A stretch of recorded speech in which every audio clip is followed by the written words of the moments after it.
अभी तक आपने देखा माय इंटीमेट एनिमी में यू जियो को अपमान बहुत ही करता है। फिर कुछ लोग जियो को वहाँ से ले जाते हैं। फिर कुछ देर के बाद वहाँ से चिल्लाने की आवाज़ आता है। फिर वो आदमी जियो को बोलता है मैडम एक्सक्यूज अस, और वो वहाँ से चला जाता है। जियो अपने मन में सोचती है चल क्या रहा है, ये आवाज़ तो यू की है, क्या यन ने मेरी मदद के लिए किसी को भेजा है। फिर वहाँ पर किन आ जाती है और बोलती है मैडम। जियो शॉक्ड होकर बोलती है तुम कहाँ से आ गई यहाँ पर? मुझे लग रहा था कि आप बहुत ही सोच में पड़ गई थी, इसलिए मैं आपको परेशान करना नहीं चाह रही थी। मुझे माफ़ करिएगा आपको डराने के लिए। मैडम मुझे लगता है कि आपको जाकर माफ़ी मांगनी चाहिए हस्बैंड से आपकी। जियो बोलती है माफ़ी? किन बोलती है मैडम आपने जो फ्लावर का वेज पहले तोड़ा था। जियो बोलती है फिर मैं जा रही हूँ उससे माफ़ी मांगने के लिए।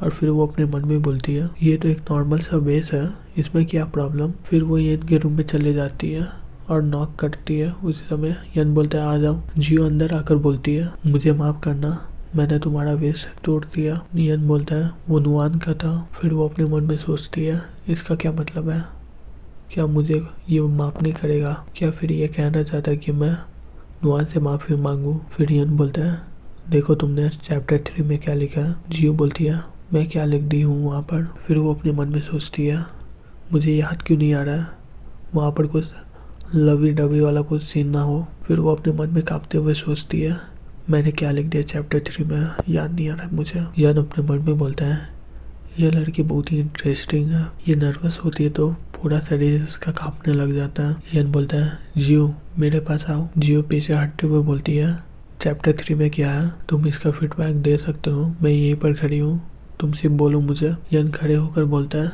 रीडर होने के कारण मैं सेटिस्फाई नहीं हूँ तुम्हारे किसिंग सीन का। जियो बोलती है तुम्हें क्या चाहिए। यन बोलता है अगर रीडर सेटिस्फाई नहीं है तो ऑर्डर को फिर से लिखना चाहिए। और फिर वो लैपटॉप की ओर इशारा देते हुए बोलता है ये रहा, इसमें लिखो। जियो अपने मन में बोलती है अब यन को क्या हुआ, मैं महीने से कुछ भी नहीं लिखूं, मैं कैसे लिख सकती हूँ ये सिचुएशन में। जियो ये सब सोच रही होती है। उसी समय यन उसे पकड़कर किस कर लेता है। यन बोलता है अभी मैंने तुम्हें किस किया था तो तुम मुझे हटाई क्यों नहीं। और फिर उसके करीब और जाकर बोलता है और अभी मुझे तुम जोर से एक थप्पड़ मारती है लेकिन तुमने कुछ नहीं किया। फिर वो अपने होठ को पोंछने लगती है और गुस्से में बोलती है तुम। फिर यन उसे पकड़कर लैपटॉप के सामने बैठा देता है और बोलता है कि तुम अभी लिखो जो तुम अभी एक्सपीरियंस कर रही हो यहाँ पर। मैं तुम्हारे रीडर होने के कारण मैं इससे बहुत ही सेटिस्फाई हो जाऊँगा। सीओ तुम्हारे लिए एक सॉफ्टवेयर डाउनलोड किया है तुम्हारी स्टोरी लिखने के लिए। जियो अपने मन में सोचती है अच्छा मैं अब लिखूंगी, उसका खिलौना बनने से अच्छा ये काम सही है। यन बोलता है बाय द वे तुम कहाँ जा रही थी इतना सुबह उठकर। जियो बोलती है तुम्हें बहुत ही गलत फहमी हो गया है। उसी समय यन बोलता है तुम जा सकती हो। फिर जियो खुश होकर बोलती है सही में। और वो अपने मन में बोलती है ये एक रात में इतना कैसे बदल गया। फिर वो बोलती है शुक्रिया तुम्हारा, मैं इन्वेस्टिगेट करूंगी इस मैटर के बारे में, नुआन के मैटर में जो भी है मैं तुम्हें बताऊंगी इसके बारे में। यन बोलता है किसिंग सीन लिखना खत्म करो और तुम यहाँ से जा सकती हो। यन अपने मन में बोलता है तुम्हें इस सच्चाई के बारे में जल्दी पता चलेगा जियो। दूसरी तरफ जियो बहुत ही खुश हो जाती है और अपने मन में बोलती है यहाँ का हवा कितना ताज़ा है, जब यन यहाँ से गया है जल्दी से मैं लिख दूँ और फिर मैं यहाँ से चली जाऊंगी। यहाँ पर एक ही सॉफ्टवेयर इंस्टॉल है, यहाँ तक कि इसका कंप्यूटर भी बहुत ही रहस्यमय है। और फिर वो लैपटॉप को बोलती है मैं तुम्हें कुछ देर के लिए इस्तेमाल करूंगी और तुम्हें गुड बाय बोलूँगी। फिर वो चिल्लाकर बोलती है मुझे ताकत दो, मैं लिखने वाली हूँ, ये लो मैं आ गई। कुछ देर के बाद वो अपना सर पकड़कर बैठ जाती है और फिर वो अपने मन में बोलती है मैं एग्जैक्टली लिखूँ क्या जिससे वह लड़का सेटिस्फाई हो जाए। इसका क्या मतलब है सीईओ की लाइफ में एक स्टोरी लिखना, इससे कोई फ़ायदा नहीं होगा, मुझे यहाँ से लिखकर जाना होगा। फिर वो लिखना स्टार्ट कर देती है। फिर 15 मिनट के बाद वो बोलती है मेरा हो गया, अब मैं यहाँ से जा सकती हूँ। और फिर वो लैपटॉप बंद कर देती है। फिर वो खुश होकर एलिवेटर में चल जाती है और अपने मन में बोलती है ये रहा, अब मैं फाइनली यहाँ से जाऊँगी। और जैसे वो एलिवेटर का दरवाज़ा खुलता है वो देखती है वहाँ पर पहाड़ होता है और अपने मन में बोलती है पहाड़ का माउंटेन, अगर मुझे याद है तो मैं तो समर में थी ना, मुझे लग ही रहा था वो मुझे इतनी आसानी से जाने नहीं देगा। अब मैं यहाँ से कहीं नहीं जा सकती हूँ। किस तरह का ये आदमी है जो इस माउंटेन में रह रहा है। फिर उसी समय एक आदमी वहाँ पर आ जाता है और बोलता है शांत हो जाओ, और फिर वो उसे एलिवेटर में टाल लेता है। जीव पूछती है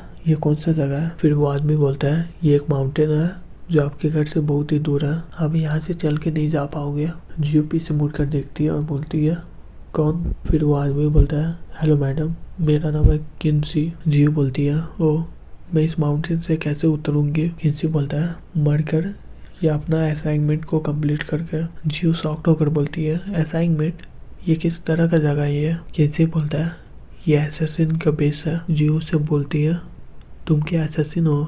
वो बोलता है हाँ, किंकी भी वही है।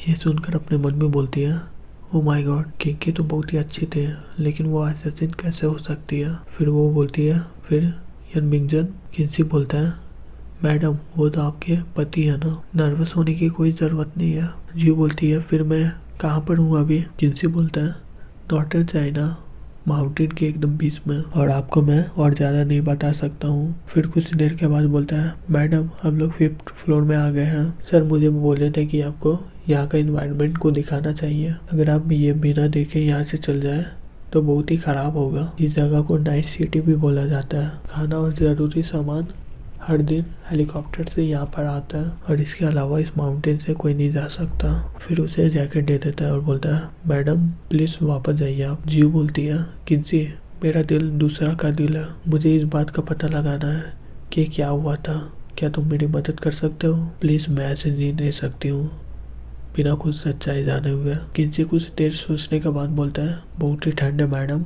आप प्लीज़ वापस जाइए। दूसरी तरफ किन यन को बोलती है सर ये सेगमेंट था जो आप अपनी पत्नी को लिखने दिए थे, उसका लिखने का तरीका एकदम नुआन की तरह है, और वो सेंटेंस में जैसे ब्रेक लेती है और जैसे वर्ड को सुनती है वो एकदम सेम तरह है, और उसे ये सब भी पसंद है स्माइल, मेटाफॉर और एक्सक्लेमेटरी मार्क। यन बोलता है ये सही में कुछ सिमिलर तो है, फिर भी कोई मामला नहीं है, वो जितने भी सिमिलर हो उससे वो उसकी जगह नहीं ले सकती है। किन बोलती है रिपोर्ट मिला है टॉप से, मुझे साउथ के लिए जाना पड़ेगा, सर ग्रुप इसे कभी एग्री नहीं करेगा। यन बोलता है तुम मेरे साथ इतने सालों से हो, क्या तुमने मुझे कभी देखा, मुझे किसी चीज़ का परमिशन लगता है कुछ भी करने का। किन बोलती है हाँ एकदम सही बोले आप, लेकिन जियो। यन बोलता है मैं उसे अपने साथ ले जाऊंगा, शायद वो नुआन को खोजने में मेरी मदद कर पाए। किन शॉक्ड होकर बोलती है सर नुआन अभी भी जिंदा है। यन खड़ा होकर बोलता है ये फैमिली के पास इतना दम नहीं है कि वो नुआन को मार दे, वो लोग के पास इतना ही दम है कि वो नुआन का दिल को जूही की जगह लगा सकता है, और जिससे मुझे लगे कि नुआन मर गई है, जिससे मेरा दिल टूट जाए। ये फैमिली अभी जीटोंग से मिल रही है, अगर मैं उसे अपनी ओर कर लूँगा तो मुझे पता चल जाएगा कि नुआन कहाँ पर है। मैं चाहता हूँ कि ये फैमिली का हर लोग इसकी कीमत चुकाए। किन बोलती है यस सर। क्यों और यन की बातें वहाँ पर रखे हुए कैमरे से रिकॉर्ड हो रही थी। उसी समय वहाँ पर जियो आ जाती है और बोलती है यन मैं हूँ जियो। यन किन को बोलता है किन दरवाज़ा खोलो। किन जियो को बोलती है